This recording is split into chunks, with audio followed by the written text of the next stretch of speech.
والإسلام ديني ومحمدا رسول الله. أعوذ بالله من الشيطان الرجيم. بسم الله الرحمن الرحيم. إن تمسسكم حسنة تسؤهم وإن تصبكم سيئة يفرحوا بها وإن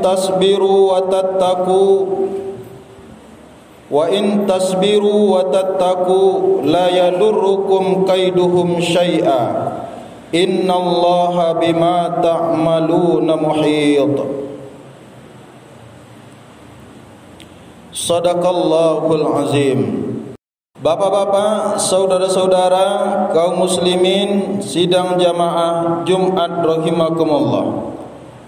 Puji syukur kehadirat Allah Subhanahu wa taala atas limpahan rahmat dan nikmatnya kepada kita bersama, sehingga kita dapat kembali memperbaiki diri kita dari segala salah khilaf dan kurang dalam rangka dengan cara melaksanakan salat fardu Jumat. Salawat dan salam tak lupa kita hadiahkan untuk ruh junjungan Nabi kita baginda Rasul Muhammad sallallahu alaihi wasallam. Allahumma salli ala Sayyidina Muhammad wa ala alihi wa ashabihi ajma'in. Bapak-bapak, saudara-saudara kaum muslimin rahimakumullah, marilah kita kembali bertafakur sambil kita terus bersyukur atas nikmat yang telah Allah berikan kepada kita.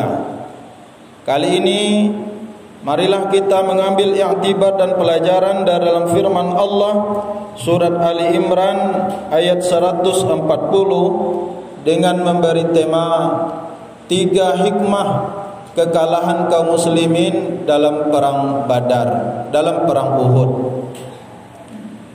Bapak-bapak, saudara-saudara kaum muslimin rahimakumullah, di dalam kehidupan kita tentu tidak selamanya kita akan mendapatkan kemenangan.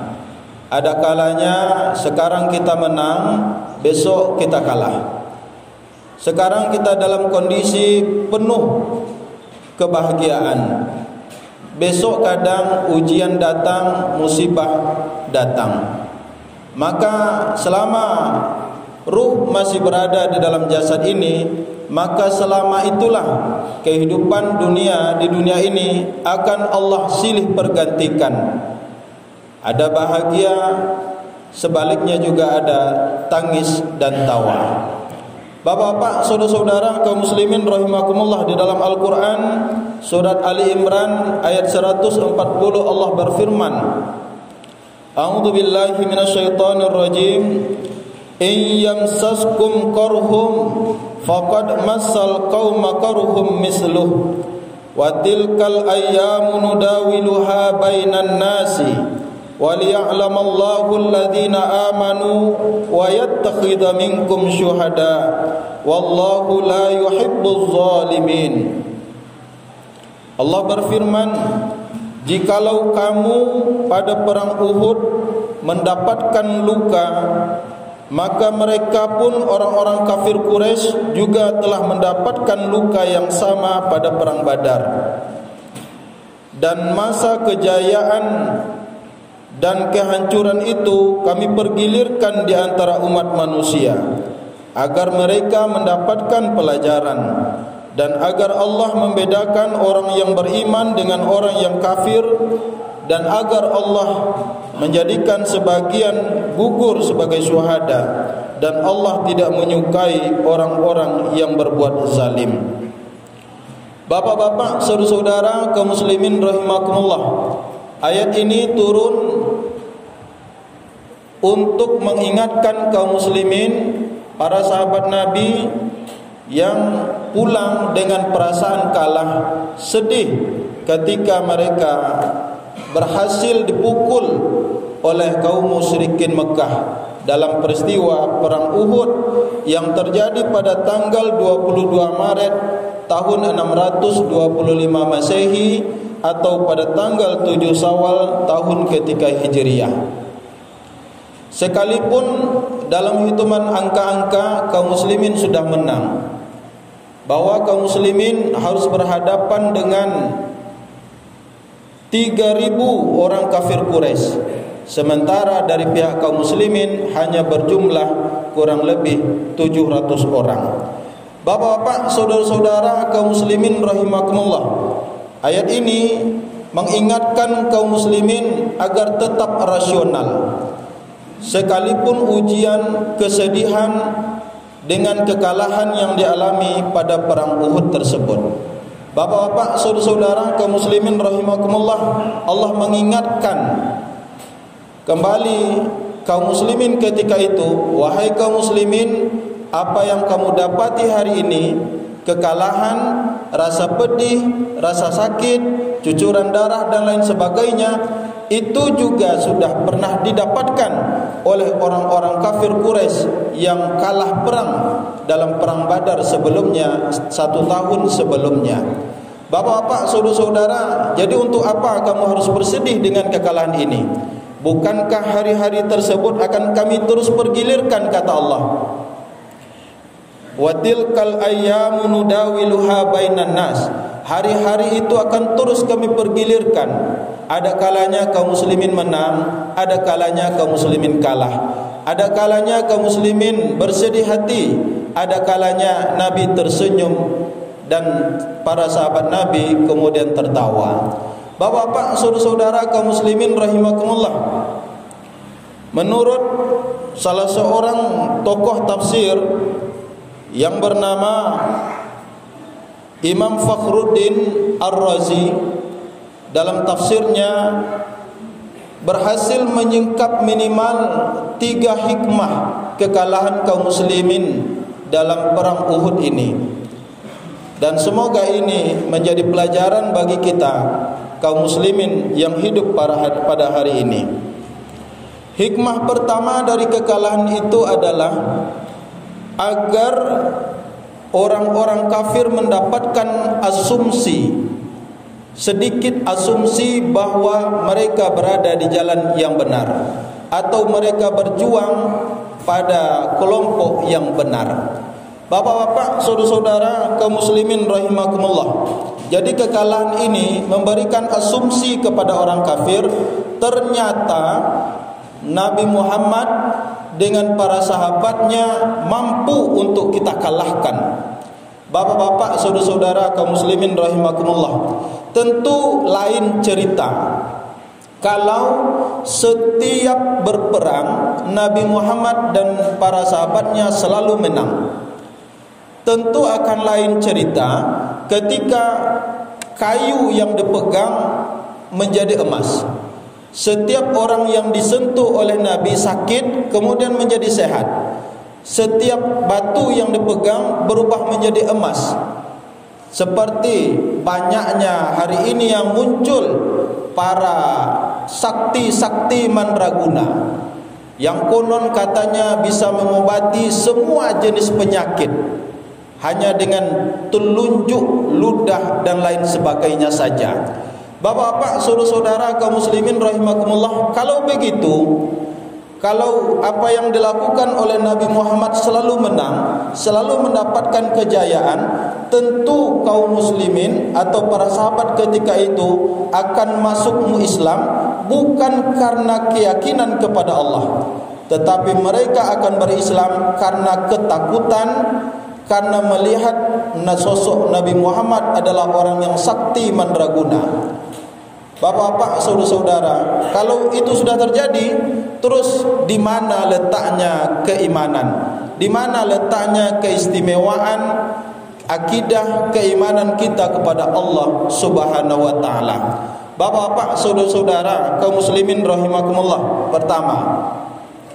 Yang kedua, hikmah yang bisa dipetik dari kekalahan kaum muslimin ini adalah bagaimana Allah hendak memberi peringatan atau menjadikan peristiwa ini sebagai i'tibar pada para sahabat yang ikut berjuang ketika itu. Ada memang yang dari awal keberangkatan sudah malas-malas. di tengah perjuangan berjuang tidak dengan serius, dan setelah ronde pertama dalam peperangan tersebut kaum muslimin hampir mendapatkan kemenangan, kemudian terbuai dengan rayuan banyaknya orang-orang di bawah yang berebut dengan harta rampasan perang. Kemudian pasukan yang disuruh untuk tetap standby di lereng Gunung Uhud ikut berebut turun ke bawah. Bapak-bapak, saudara-saudara kaum muslimin rahimakumullah, apa pelajaran penting bagi kita? Pertama, tentu tidak taat kepada pemimpin, dan pemimpin di situ adalah baginda Nabi Muhammad sallallahu alaihi wasallam, yang kemudian setiap perang yang diikuti oleh Nabi dikenal dalam istilah dengan sebutan ghazwah. Beliau bukan orang yang selalu mengumandangkan pekik takbir dari belakang, tetapi langsung terjun perang bergesekan dengan kaum kafir Quraisy ketika itu. Dan dalam beberapa hadis kita temukan tidak kurang Nabi langsung turun sebanyak 19 kali dari 27 perang yang beliau ikuti. Bapak-bapak, saudara-saudara kaum muslimin rahimakumullah, apa maknanya? Bahwa kehidupan dunia ini ada kalanya kemenangan sudah di depan mata, tetapi kemudian kondisi berbalik dan mendapatkan kekalahan, dan itu hanyalah permainan sebagai alat uji bagi Allah Subhanahu wa taala. Siapa yang taat patuh kepada Allah dan Rasulnya, sebaliknya siapa yang dengan ujian tersebut akan kembali berbalik, berebut, kemudian bergelimang dengan harta dunia, kemudian melupakan Allah dan Rasulnya. Yang ketiga, kata Imam Fakhruddin Ar-Razi, kekalahan tersebut memberikan gambaran kepada kaum muslimin untuk tidak terlalu memasukkan ke dalam hati ketika terjadi kekalahan, bahwa semua yang terjadi, kekalahan yang terjadi itu haruslah dianggap sebagai bunga-bunga kehidupan saja, menjadi hal yang remeh-temeh dan tidak perlu untuk ditangisi. Bapak-bapak, saudara-saudara kaum muslimin rahimakumullah, kenapa begitu? Karena itulah bumbu-bumbu kehidupan di dunia, bahwa Allah dalam Al-Quran dalam banyak tempat mengingatkan kepada kita, a'udzu billahi minasyaitonir rajim, ya'lamu annamal hayatad dunya, ya'lamu annamal hayatud dunya la'ibu wa lahu wa zinatun. Ketahuilah oleh kamu bahwasanya kehidupan di dunia itu adalah permainan dan senda gurau saja, hanya perhiasan. Wa tafakhurum bainakum wa takatsurum fil amwali wal aulad, bahwa kamu mendapatkan keberuntungan dengan banyaknya mampu mengumpulkan pundi-pundi, mampu memiliki banyak anak yang sehat dan kuat, memiliki kendaraan, rumah dan lain sebagainya. Semuanya adalah sebagai alat uji bagi Allah Subhanahu wa taala. Apakah orang yang telah diuji tersebut mampu mempertahankan keimanan dan keyakinannya dan berucap syukur kepada Allah, atau sebaliknya dengan rasa kalah atau dengan kepedihan tersebut dia meninggalkan sikap kesabaran. Bapak-bapak, saudara-saudara kaum muslimin rahimakumullah, maka sama saja bagi orang yang beriman. Ketika hari ini dia diberikan kesehatan, maka kesehatan itu adalah wujud pemberian Allah Subhanahu wa taala yang seharusnya kita syukuri. Sebaliknya bagi kita kaum muslimin yang sedang ditimpa penyakit, maka penyakit itu juga adalah alat uji bagi Allah. Apakah kita akan menjadi orang yang sabar, atau sebaliknya akan mencaci maki penyakit yang ada di badan ini. Begitu juga dengan sanak saudara yang mendapatkan keberuntungan, berdagang beruntung, pekerjaannya naik pangkat terus, itu sebagai alat uji bagi Allah. Apakah kita akan tetap bersyukur dengan segala limpahan rahmat dari Allah, atau jangan-jangan dengan limpahan rahmat itu kita menjadi orang yang kufur nikmat. Sebaliknya bagi orang yang hidupnya pas-pasan, begitu-begitu saja, dari tahun ke tahun tidak ada perubahan, tidak ada naik kelas dan lain sebagainya. Itu pun adalah ujian bagi orang tersebut. Apakah dengan kondisi yang ditetapkan oleh Allah untuknya, ketetapan atau qadarullah untuknya, dia mampu menjadi orang yang bersabar. Kata Nabi, orang mukmin itu punya kepribadian dua yang mengagumkan. Apabila dia mendapatkan rahmat dari Allah, dia bawa ke dalam hati dan berucap syukur alhamdulillah. Kalau dia diuji dengan penyakit, diuji dengan kemiskinan, diuji dengan kehilangan nyawa, harta dan lain sebagainya, maka dia cukupkan kepada Allah dengan bersabar. Dengan bersabar. Bapak, saudara-saudara kaum muslimin rahimakumullah, apa kata Allah dalam Al-Quran surat Al-Mulk, alladzi khalaqal mauta wal hayata liyabluwakum ayyukum ahsanu amala. Allah yang menciptakan hidup dan mati agar Allah dapat memberikan ujian kepada kamu, siapa yang paling bagus, siapa yang paling istiqomah amalnya. Untuk itu Rasul sallallahu alaihi wasallam mengingatkan kita dalam sebuah hadis yang diriwayatkan oleh Imam Muslim.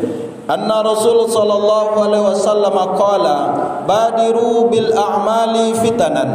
Wahai orang-orang yang beriman, segeralah kamu melaksanakan amal ibadah sebelum datangnya masa-masa fitnah, hari-hari penuh fitnah, di mana ketika itu kaum muslimin berada dalam masa kegelapan seperti malam yang gelap gulita.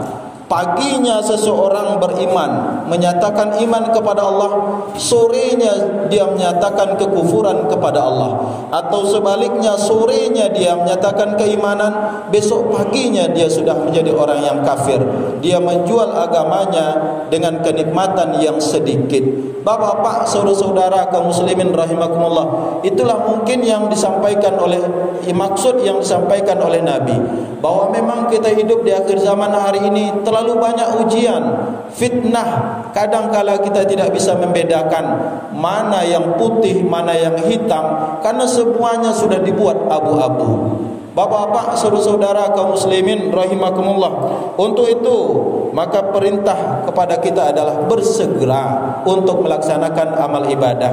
Jangan ditunggu-tunggu. Selagi saya masih muda, selagi masih kuat, sampai kapan kuat tersebut ada di dalam jasad? Sampai kapan kita berada itu akan tetap milik kita. Bapak-bapak, saudara-saudara kaum muslimin rahimakumullah, mujur sepanjang hari, malang sekejap mata, kata orang tua-tua kita. Maka ketika kita sedang beruntung, maka penuhkan rasa syukur kita kepada Allah. Ketika kita sedang diuji, maka linangi air mata dengan tangisan dan istighfar, penuh rasa kesabaran kepada Allah Subhanahu wa taala. Barakallahu li wa lakum fiha wa nafa'ani minal ayati wa zikril hakim wa taqabbalallahu minni wa minna wa minkum.